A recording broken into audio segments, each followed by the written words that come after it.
Hi everyone, my name is Abida, and today I will be talking about for loops. So just to get started, what is looping? Well, looping is doing something over and over again in your code. An example of that in code might be I want to go through the elements of an array and apply the same operation over and over. There are other kinds of loops, but in particular, like I said, today we'll be talking about for loops. And before we kind of get into like what code looks like, let's think about the idea of like wanting to repeat an action over and over again. So I have here an example of something where I would want to repeat the same action. In this case, I think 25 times. So I have my scarf, and the way that this works is you're going to stick it through, loop it over, pull it out, and then toss off the last loop. And now I'm going to do it again. Stick it through, loop it over, pull it through, and then toss it. And I'm just going to keep doing this until I complete the whole row of stitches, right? And so this is actually, I guess what's kind of interesting is like this actually builds something. And this is literally like, what does this look like beforehand? This is literally like a string, not that kind of string, but yeah, a piece of thread that I'm building something out of simply by repeating the same action over and over again. And in this case, my scarf, I think, is actually 25 stitches wide. And once I get to the end, I'm going to have to do something different in order to loop backwards in the opposite direction. So, I won't go more into it, but this would be something of an example where you might think about, like, well, what would I do to think about maybe writing an action like this up as code? So, all right, well, let's get away from knitting and let's talk about actual code. So there are three statements in a for loop: initialization, termination, and what I'd call step, or maybe also increment. And all of these three things are built into the for loop. So first, I have initialization. You can think of this as kind of an index. So I'm saying the index I is equal to 0. And then I'm going to have some sort of termination condition. So every loop needs some kind of end condition to tell you that the loop is done. In general, you don't want to loop forever. And then finally, I need to have some kind of like step that's changing the index. So I start out with I equals 0, and I'm just going to add 1 at each step. So basically what's going to happen is at the very beginning, the loop is going to check, is I less than 5? It is, because it starts out as 0. It's going to go into the body. It's going to come back out. It's going to do the step. And there you have it. This is the start of the for loop. And then I've explained what the top line of that for loop looks like. And then on the inside is whatever that action is that you want to take, or the loop body. So I guess going back to my knitting example, I actually had 3 steps that I wanted to do, which was put the needle through, loop it over, pull it through, and then one more thing, which is like toss off the stitches. And in this case, for the actual code, I'm just having it print out the index and increment it over time.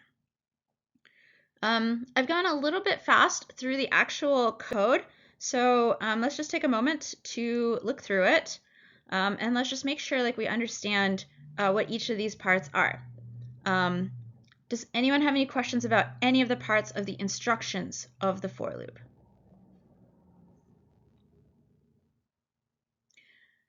Cool. So let's continue.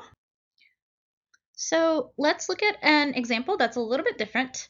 And here I've set start is equal to 0, end is equal to 5.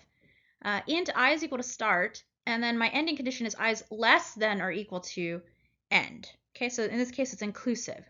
And I want you to take a moment to think about what this code will look like.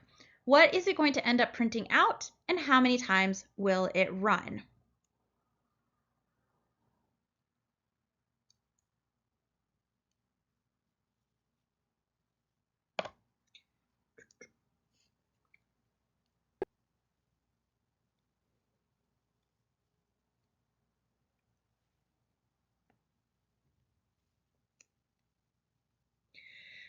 Okay, hopefully 2 stitches is long enough to think about that.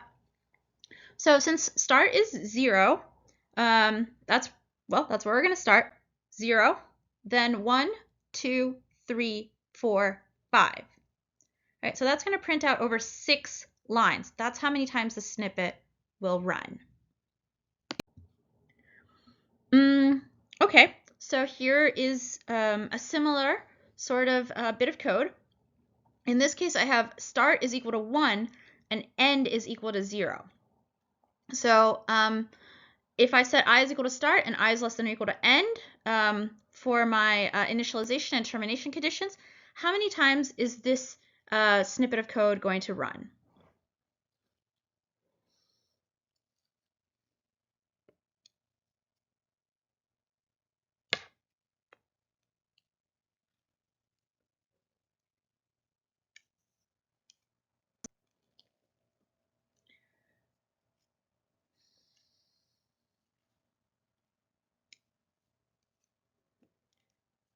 Okay, so I gave you 3 stitches again to think about that.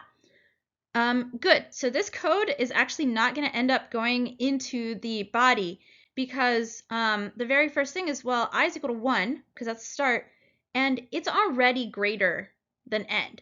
So that condition is never true, and you will never go inside this loop body. And so in general, if the start condition is already not true at the beginning, then you're never going to go into the body of the for loop. Okay, so my final question for you is, in general, if start is less than or equal to end, how many times will the for loop run? So in this case, I have that same snippet, but I just removed the numbers from above, and I'm just saying I is equal to start and I is less than or equal to end, I plus plus. If that's the case, how many times will that loop run? And I'll give you a stitch or 2 to think about it.